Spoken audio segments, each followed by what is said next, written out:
مسلمانوں بات سننے کی ہے، قرآن 5واں پارہ ہے، جبکہ یہاں اس ظاہری مسلمان نے، منافق نے چوری کی، چوری کر کے اپنے گھر تک لے گئے اور وہاں سے پھر اٹھا کر کے یہودی کی گھر پہ، تو انہوں نے پکڑ لیا صحابہ نے اس کو کہ آپ چور ہیں، تہمت بن عبیرک، تہمت بن عبیرک کہ آپ نے چوری کی۔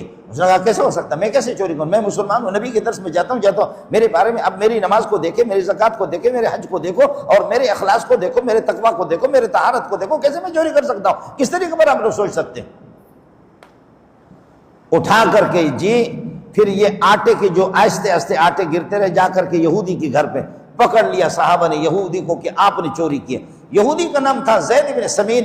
یہودی نے کہا کہ خدا کی قسم، نہ میں چور ہوں نہ میرا خاندان چور ہے، یہ تمہارے مسلمان نے اٹھا کر کے لایا، میرے پاس امانت رکھا ہے۔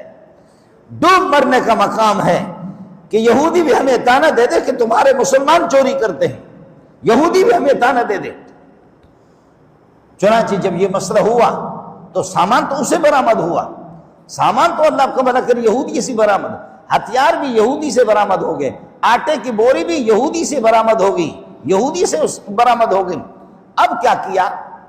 یہودی نے کہا کہ تمہارے مسلمان نے اٹھا کر کے لا کر کے مجھے دیا، امانت میرے پاس رکھی ہے۔ اب یہ کیا، بات واضح ہو گئی کہ بھئی مسلمان نے چوری کی ہے، جو بظاہر مسلمان تھا لیکن منافق تھا، اس نے چوری کی ہے۔ چنانچہ اس کے رشتہ دار متعین ہو گیا کہ توما نے چوری کی ہے، مسلمان نے چوری کی ہے۔ اس کے رشتہ دار جمع ہو گئے، جمع ہو کر کے سارے کے سارے چلے گئے، جا کر کے رسول پاک صلی اللہ علیہ وسلم کے پاس، اور رات کو مشورہ کیا کہ ہمارا صوفی صاحب، ہمارا بزرگ صاحب، ہمارا قطب صاحب، ہمارا تبلیغی صاحب، ہمارا محمد کا شاگرد بھی اس پر الزام لگ رہا ہے، ایک یہودی اس پر الزام لگا رہا ہے، یہودی اس پر الزام لگا رہا ہے۔ قانون سے کوئی بالاتر نہیں ہے۔ قانون جب ہوگا، ہاتھ مسلمان کا بھی کٹے گا، ہاتھ مولوی صاحب کا بھی کٹے گا، فقیر کا بھی کٹے گا، امیر کا بھی کٹے گا، اور ہمارے ملک کے اندر، ریاست اسلامیہ کے اندر جو کافر رہیں گے وہ بھی ہمارے قانون کے پابند ہوں گے، اگر وہ چوری کریں گے تو ان کا ہاتھ بھی کٹے گا۔ چنانچہ یہ سارے کے سارے جب اس کے بنو عبیرک پورا کا پورا خاندان، یہ خاندان چلا گیا، انہوں نے کہا یا رسول اللہ کیسے ہو سکتا ہے، یہ آپ کا شاگرد ہے، یہ بزرگ ہے، یہ صوفی ہے، یہ نفل پڑھنے والا ہے، اور ایک یہودی، سامان بھی یہودی سے برآمد ہوا، اور وہ یہودی کہتا ہے کہ مسلمان نے میرے پاس امانت رکھا، یہ جھوٹ ہے۔ رسول پاک صلی اللہ علیہ وسلم نے پکا ارادہ کیا کہ یہودی کے ہاتھ کاٹ دیں گے، یہودی کے ہاتھ کو کٹوا دیں گے۔ حضرت اقدس صلی اللہ علیہ وسلم نے پکا ارادہ کیا۔ ادھر تھوڑا سا وقت ہی گزرا نہیں تھا کہ اور ہاتھ کٹوانے کی ابھی تک یہودی کی نوبت نہیں آئی۔ رسول پاک پہ ایک انسان ہے، قربان جاؤ میرے ماں باپ قربان جائیں، لیکن اتنے بڑے صوفی جو ظاہر صوفی ہے اندر منافق، انہوں نے سفارش کی کہ توما بن عبیرک یہ چور نہیں ہے، چور جو ہے نا یہودی ہے۔ اب یہودی کے ہاتھ کاٹنے کی باری آ رہی ہے، نوبت آ رہی ہے کہ ادھر اللہ تعالیٰ کی غیرت جوش میں آ گئی۔ اِنَّا أَنزَلْنَا إِلَيْكَ الْكِتَابَ بِالْحَقِّ، یہ ٹھیک کتاب، سچائی پر مشتمل کتاب، توحید پر مشتمل کتاب۔ یہاں پر اندھیر نگری چوپٹ راجہ نہیں ہے، یہ اندھیر نگری چوپٹ نہیں راجہ نہیں، حق کے فیصلے ہوں گے، توحید کے فیصلے ہوں گے، دین کی روشنی میں فیصلے ہوں گے۔ اِنَّا أَنزَلْنَا إِلَيْكَ الْكِتَابَ بِالْحَقِّ، محمد ہم نے آپ پر ایک ایسی کتاب یہ کہ نازل کی ہے جو حق پر مشتمل ہے، اس میں باطل فیصلے نہیں ہوں گے، اس میں دین کے مطابق، خدا کے مرضی کے مطابق لِتَحْكُمَ بَيْنَ النَّاسِ، تاکہ آپ لوگوں کے درمیان میں فیصلہ کریں گے۔ بِمَا أَرَاكَ اللَّهُ، اللہ نے جو علم آپ کو سکھایا، قرآن آپ کو دی ہے، بِمَا أَرَاكَ اللَّهُ وَلَا تَكُن لِّلْخَائِنِينَ خَصِيمًا، اس صوفی صاحب کے لیے اس کی وجہ سے آپ اس کے طرف سے یہ کہ آپ فریق نہ بنے، آپ ان کے طرف سے جھگڑا نہ کریں، فریق نہ بنے، یہ صوفی منافق ہے، یہ جو آپ کے درس میں آتا ہے یہ پکا منافق ہے، یہ پکا منافق ہے۔ یہودی ٹھیک ہے، مسلمانوں اندازہ کرو، جو خدا یہودیوں کی اس طرح دستگیری کرے، جو خدا کافروں کو بھی نقصان نہ پہنچائے، جب حق بات یہودی پر حق تھا، یہودی چور نہیں تھا، تو اللہ نے یہودی کی صفائی بیان کر دی، ان کے ہاتھ کاٹنے کو روک دیا اور کہا یہی چور ہے، اور آپ کے سامنے لوگوں نے قسمیں اٹھائی ہے، آپ کے سامنے انہوں نے اس قسم کے اللہ کا بھلا کریے کہ کیا ہے غلط بیانی کی ہے، اس غلط بیانی کے بعد اب یہودی کے ہاتھ کاٹیں گے؟ نہیں، یہ صوفی خود چور ہے۔ اِنَّا أَنزَلْنَا إِلَيْكَ الْكِتَابَ بِالْحَقِّ، ہم نے ایسی کتاب اتاری ہے جو حق کے فیصلوں پر مشتمل ہے، اس میں حق کے فیصلے ہوں گے، اس میں ناحق اور باطل قسم کا کوئی فیصلہ نہیں ہوگا۔ ہم نے یہ اتاری ہے، یہی دستور ہے، یہی نظام ہے، لِتَحْكُمَ بَيْنَ النَّاسِ بِمَا أَرَاكَ اللَّهُ، آپ لوگوں کے درمیان میں فیصلے کریں گے اس علم کی روشنی میں، اس وحی کی روشنی میں جو اللہ نے آپ کو دکھایا ہے، قرآن و سنت کے مطابق فیصلے کریں گے۔ وَلَا تَكُن لِّلْخَائِنِينَ خَصِيمًا، خیانت کرنے والے ان کی طرف سے آپ کبھی بھی فریق نہیں بنیں گے۔ آپ تو اس صوفی صاحب کی طرف سے فریق بن کے یہود کو چوری قرار دے رہے اور یہودی کے ہاتھ کٹوانا چاہ رہے۔ وَلَا تَكُن لِّلْخَائِنِينَ خَصِيمًا وَاسْتَغْفِرِ اللَّهَ وَاسْتَغْفِرِ اللَّهَ، اے قرآن وا، کیا محمد تیرے لاڈ پہ قربان جاؤں؟ اے محمد تو خدا کا کیسا لاڈلا ہے، لیکن اللہ اپنے لاڈلے کو کیسے مسئلہ بتا رہا ہے۔ وَلَا تَكُن لِّلْخَائِنِينَ خَصِيمًا وَاسْتَغْفِرِ اللَّهَ وَاسْتَغْفِرِ اللَّهَ۔ آپ کو جو ان لوگوں نے صوفیوں نے غلط بیانی کی، غلط بیانی کر کے یہودی کو چور قرار دیا، یہود چوری نہیں، یہ صوفی ان کا بندہ چور ہے، ان کا بندہ ڈاکو ہے۔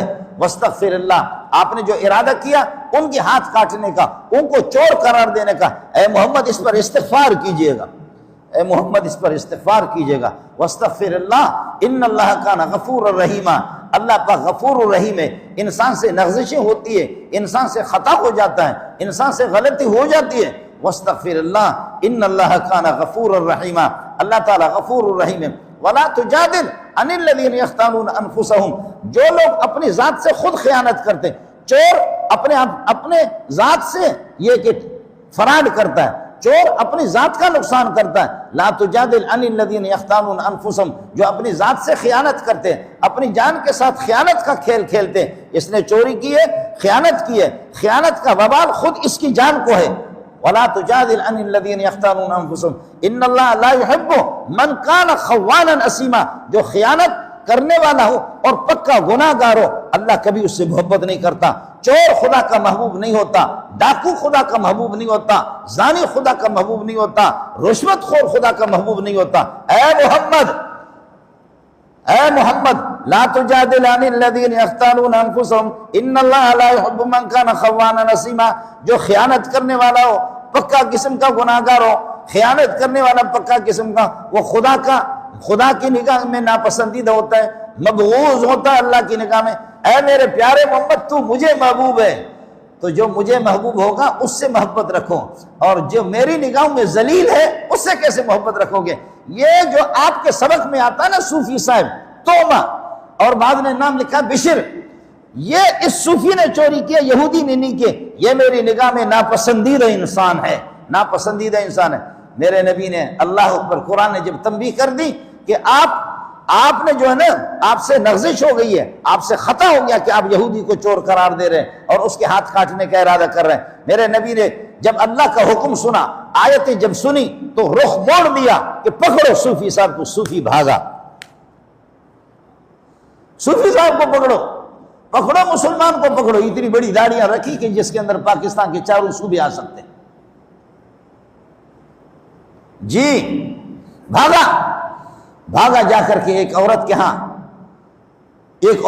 جا کر کے پناہ لی، اور حضرت حسان نبی کے شاعر نے جب اس کے خلاف، اس عورت کے خلاف اشعار کہا کہ وہ بھی ذلیل تو بھی ذلیل، تو وہاں سے پھر اس عورت نے کہا کہ خنزیر میرے پاس آ گئے نبی کا شاعر، تو وہ جس طرح انسان کی پوسٹ مارٹم کرتا ہے تو کسی کو چھوڑتا نہیں ہے، مجھے بھی ذلیل کر دیا۔ اس خاتون نے اس کا سامان اٹھا کر کے باہر پھینک دیا۔ پھر وہاں سے جا کر کے اللہ کا بھلا کریے کہ حجاج، ایک اور بندہ تھا حجاج بن یوسف نہیں دوسرا، اس کے پاس گیا، اس کی پناہ لی، اور رات کو اس کے گھر کے اندر نقاب لگایا، اس سے چوری کرنا شروع کر دی۔ اس سے چوری کیا تو دیوار کے کچھ بلا کے اس پر گر گئی اور وہ زخمی ہو گیا، وہاں سے بھاگا۔ پھر وہاں سے بھاگ کر کے جا کر کے قافلے سے ملا، کہنے لگے کہ مجھے محمد قتل کرنا چاہ رہا ہے، مسلمان مجھے قتل کرنا چاہ رہے ہیں، میرے ہاتھ کاٹنا چاہ رہے ہیں، آپ لوگ یہ کرو، مہربانی کرو، مجھے پناہ دے دو۔ قافلہ والوں نے ان کو پناہ دیا۔ رات کو قافلے کے پاس قیمتی سامان تھے، قافلے کے پاس سو گیا، وہ سفر کے دوران تھے، اور رات کو اٹھ کر کے ان کے سامان چوری کر دی۔ ان کی سامان چوری کر دی، انہوں نے قافلہ والوں نے پکڑ کر کے انہوں نے قتل کر کے اس کو چھوڑ دیا۔ اس طرح یہ مرتد جا کر کے جہنم میں پہنچ گیا، یہ مرتد اس طرح۔ تو اب میں عرض کر رہا کہ رسول پاک صلی اللہ علیہ وسلم کی جو آپ تھوڑے سے متاثر ہو گئے تھے ان لوگوں کے کہنے سے کہ یہودی چور ہے، اس پر اللہ تنبیہ کر رہا وَلَا تُجَادِلْ عَنِ الَّذِينَ يَخْتَانُونَ أَنفُسَهُمْ، جو خیانت کرنے والے جو چور ہیں ان کے طرف سے کبھی آپ فریق نہ بنے، ان کے طرف سے کبھی آپ مقدمہ نہ لڑیں۔ ہے باطل کے طرف سے، غلط انسان کی طرف سے مقدمہ لڑنا، جیسے کہ ہمارے وکیل صاحب کو اللہ آپ کا بھلا کرے، صرف آپ یہ کہہ دیں، وکیل کو یہ کہہ دیں قتل میں نے کیا، تو قتل میں نے کیا تو میں تو غلط ہوں نا، جب میں نے قتل کیا میں غلط ہوں، لیکن آپ کو 20 لاکھ روپے دے رہا ہوں مجھے پھانسی سے بچاؤ، لعنت ہو تیری اس وکالت پہ۔ وہ کہہ رہا کتے کا بچہ کہ اس نے قتل کیا، اور یہ وکیل اب وہ مقتول غریب مارا گیا، وہ مقتول مارا بھی گیا، اور ان کا بندہ وہ ایک الگ وکیل پکڑے، ان کا وکیل صحیح ہے، لیکن یہ دلہ وکیل بن گیا قاتل کی طرف سے۔ قاتل کہتا کہ میں نے غلط کیا ہے لیکن مجھے پھانسی سے بچاؤ، مجھے جیل سے بچاؤ۔ بچیں گے جی، بالکل بچتے ہیں۔ میں نے آپ کو بتایا کہ میرا خدا کی قسم میرے ساتھ خود یہ ہوا، خود میرے رشتہ دار ایک نے دوسرے کو قتل کر دیا، یا آپس میں دونوں پارٹیاں مضبوط تھی، سندھ کے اندر رہ رہے، لاڑکانے کے اندر رہ رہے، مضبوط پارٹیاں تھی، دونوں کے پاس پیسے تھے۔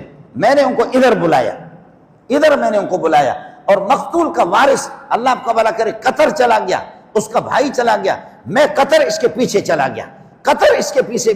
گیا، میں جا کر کے میں نے کہا وہ پھر وہ تبلیغی جماعت میں اچانک نکلا، قطر سے کسی دیہات کے اندر تبلیغی جماعت میں نکلا، میں وہاں سے پھر قطر شہر سے ابو حامور میں یہ لوگ رہتے تھے، وہاں سے جا کر کے اس کے پاس تبلیغی جماعت یہاں جماعت ٹھہری ہوئی تھی، وہاں گیا، میں نے کہا اللہ کے لیے یہ مقدمہ بازی چھوڑو، یہ وکالتیں چھوڑو، یہ عدالتیں چھوڑو، یہ خالص انگریز کے قانون ہے، کچھ بھی نہیں ہے، یہاں کچھ بھی نہیں ہے، میں یہ پگڑی لے کر کے آپ کے پاس آیا ہوں، دروازے قتل کے دروازے کو رکوا دو، میں آپ کے لیے دیت فیصلے میں کرتا ہوں۔ اور چنانچہ پھر ان کو راضی کیا، وہ قطر سے آ گیا، تبلیغی امیر نے کہا قربان جاؤں تبلیغ والوں پہ، تبلیغی امیر نے کہا اس کو، کہا کہ جناب صوفی صاحب تو تبلیغ میں نکل چکا ہے، مولوی منظور آپ کو منت مانی کر رہا، فیصلہ کرو، دیت لے لو، خون بہا لے لو، مولوی منظور کی بات کو مان لو، پہلے وہ نہیں مان رہا تھا۔ تو تبلیغی امیر نے کہا اللہ کی قسم اگر میرے باپ کو کوئی قتل کرتا اور مولوی منظور معافی کے لیے میری جگہ پہ آتا میں معاف کرتا۔ تبلیغی امیر نے اس کو کہا کہ اگر کوئی کسی کو میرا والد اگر قتل ہو جاتا اور مولوی منظور میری جگہ پر آتا کہ معاف کر دو، صلح کر دو، میں صلح کرتا۔ تبلیغی امیر نے تو تبلیغ والوں کی بات مانتے ہیں، تو اس نے بات مان لی تبلیغی کی، چنانچہ وہ یہاں آ گئے، یہاں آ کر کے میں نے ان کا فیصلہ کر دیا، 40 لاکھ روپے میں نے اس کے بھائی کے لیے دیت ڈال دی کہ 40 لاکھ۔ دوسرے گروپ نے یہ کہا کہ ہم سے غلطی ہو گئی ہے، ہمارا بندہ وہ جیل میں ہے، ہم سے غلطی ہو گئی ہے، ہم جیل میں ان کو بھی راضی کی، ہم قرآن مجید بھی اس کے پاس لاتے ہیں، قرآن پاک اس کے گود میں ڈالتے ہیں، اس کے پاؤں بھی چومتے ہیں، 40 لاکھ روپے کیش اس کو دیتے ہوئے۔ اس وقت سرکاری جو دیت تھی، حکومت کی جو دیت تھی وہ 32 لاکھ تھی، حکومت کی جو دیت تھی وہ 32 لاکھ تھی، میں نے 40 لاکھ میں فیصلہ کیا، چونکہ اونچ نیچ ہوتا رہتا ہے قیمتوں کے اندر، اونٹوں کے حساب سے 100 اونٹوں کی قیمت ہم نے لگا دی، بہرحال میں نے کچھ درمیانے اونٹوں کی قیمت لگا دی، 40 لاکھ اس کے لیے لگا دیا۔ اللہ کی شان ہے، میں نے ان کا فیصلہ کر دیا، سینے ان کو ملوایا، اب اس کو جیل سے ہم باہر کر دیں گے۔ جیسے وہ یہاں سے نکلنے کے بعد فریقین راضی ہو گئے، تھوڑے سے انہوں نے بو بو بو بو بو بو شروع کر دیا۔ میں نے کہا یہاں 2000 طلبہ ہے، بکواس بند کر، یہاں پو پو پو پو نہیں کرو، یہ پٹھان لوگ، یہ طلبہ تمہاری کھال اتار دوں گا، مدرسے کی توہین نہیں کرو، مان لو فیصلہ۔ جب آئے فیصلہ انہوں نے مان لیا، یہاں مان لیا تو ہمارے ایک مولوی صاحب نے ان کو انگلی دے دی۔ جب یہاں سے نکلا تو ایک مولوی صاحب نے کہا کہ مولوی منظور نے فیصلہ نہیں کیا۔ مولوی صاحب تو انگلی دیتے رہتے ہیں، مولوی صاحب تو منع ملا، ہم ملا ہے، مجو ازمن امید اتحاد، ہم سے اتفاق کی توقع نہیں رکھنا، ہم مولوی لوگ ہیں کہ کار اولی من اختلاف، ہمارا کام بگاڑ ہے، ہم فسادی لوگ ہیں، مولویوں میں بھی فسادی۔ میرے نبی نے فرمایا علماء شر من تحت ادیم السماء، زمین پر رہنے والے آسمان کے نیچے علماء کے اندر بھی شرارت ہوگی، علماء شر من تحت ادیم السما تخرج من عندهم الفتنة وفيهم تعود. مولویوں کے اندر بھی بگاڑ ہوگا، مولوی کی بھی خدا رہنمائی کرے، مولوی کی بھی خدا دستگیری کرے.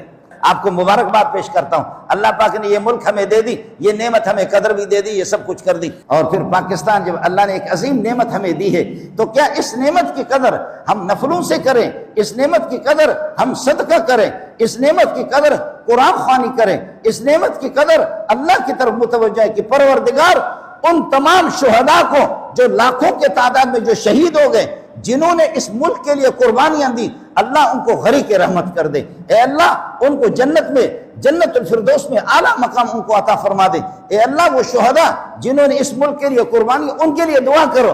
اور اب ہم اس ملک کی اس نعمت کی جو قدر کر رہے ہیں، نعمت کی قدر یہی ہے، ناچ ہے، گانے ہیں، طبلے ہیں، بانسریاں ہیں، اور اللہ کروڑوں روپے خرچ کر رہے ہیں اس طرح اس بے حیائی پر، فحاشی پر، عریانی پر.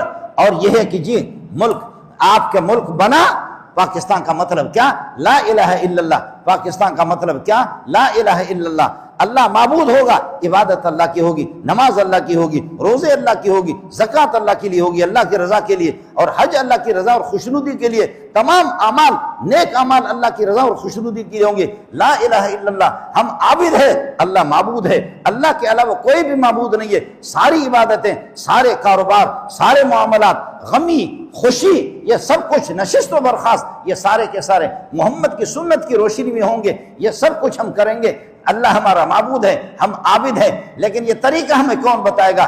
لا الہ الا اللہ محمد رسول اللہ. نماز کا طریقہ محمد بتائے گا، روزے کا طریقہ محمد بتائے گا، اور حج کا طریقہ محمد بتائے گا. محمد رسول اللہ، محمد اللہ کے رسول ہے. اس قانون کی وضاحت محمد کرے گا، محمد کے غلام کریں گے، محمد کے شاگرد حضرات صحابہ کرام اور تابعین، تبع تابعین اس کی وضاحت کریں گے. اور انہوں نے وضاحت کر دی. ہمیں ملک بھی مل گیا، ہمارے بڑوں نے قربانی بھی دے دی، ملک بھی مل گیا، ریاست قائم ہو گئی.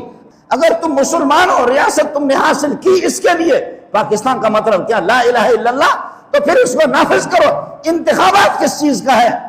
یہ اگر برحق ہے، اس میں انتخاب کیا ہے؟ یہ تنزیل من رب العالمین، آسمان سے نازل شدہ ہے، یہ برحق ہے. اس میں انتخاب کا کیا مسئلہ ہے؟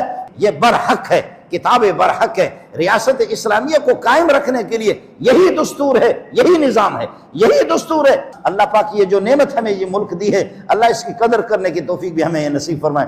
اللہ ہمیں حکمران اس قسم کی عطا فرما دے کہ جو دین کے ہم وفادار ہوں، مسلمانوں کے مائیں اور بہنیں، بیٹیاں ان کے غمخوار ہوں، غیرت مند ہوں، مسلمان ہوں، منافق نہ ہوں.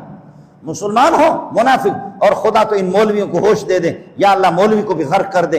آپس میں لگے ہوئے، جماعت اسلامی کا مذہب الگ ہے، وہ الگ اسلام چاہ رہے ہیں، بریلوی الگ چاہ رہا ہے، دیوبندی الگ چاہ رہا ہے. پھر دیوبندی کے اندر کئی گروپ، خدا کی قسم میں نے بہت سو کو منت مانی کی. میں نے کہا ہم اپنی پگڑی، ارے مولویوں بدبختو، اگر اسلام چاہتے ہو تو پگڑی تمہارے قدموں پہ ڈالتے ہیں.